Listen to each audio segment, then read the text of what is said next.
পদ্মায় বাসডুবির ঘটনায় স্বজনহারাদের কান্নায় ভারী হয়ে উঠেছে পরিবেশ। আকস্মিক মৃত্যুতে নেমে এসেছে শোকের ছায়া। স্মৃতি হাতড়ে আহাজারি করছেন অনেকে।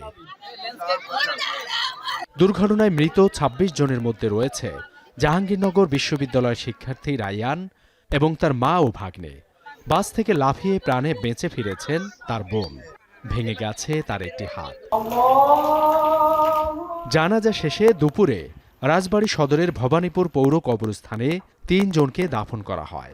এই যে একসাথে আমরা নামাজ পড়লাম, একসাথে পায়েস খেলাম, সিমাই খেলাম। ওর আম্মা আমার সালামিও দিল। নিজে যেমন ট্যালেন্টেড ছিল, তেমনি ও চাইতো যে রাজবাড়িতে আমরা যারা আছি তরুণ প্রজন্ম এরাও অনেক ট্যালেন্টেড।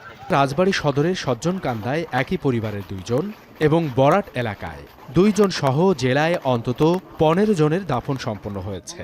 এছাড়া কুষ্টিয়ায় ৪ জনকেও দাফন করা হয়েছে। এদিকে নিখোঁজ সবশেষ ব্যক্তির খোঁজ না পাওয়া পর্যন্ত অভিযান চালিয়ে যাওয়ার কথা জানিয়েছে ফায়ার সার্ভিস। অন্যদিকে নিহতের পরিবারকে ২৫,০০০ এবং আহতদের ১৫,০০০ টাকা করে অর্থ সহায়তার কথা জানিয়েছে জেলা প্রশাসন।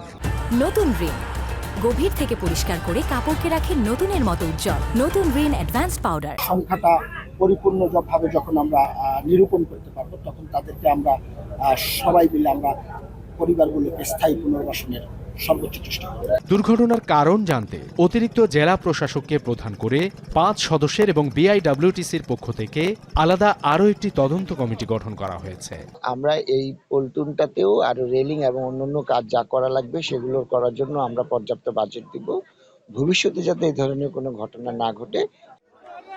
বুধবার বিকেলে রাজবাড়ীর দৌলতদিয়ার ৩ নম্বর ফেরিঘাটের পন্টন থেকে ফেরিতে ওঠার সময় নিয়ন্ত্রণ হারিয়ে অর্ধশত যাত্রী নিয়ে পদ্মায় ডুবে যায় সৌহার্দ্য পরিবহনের একটি বাস।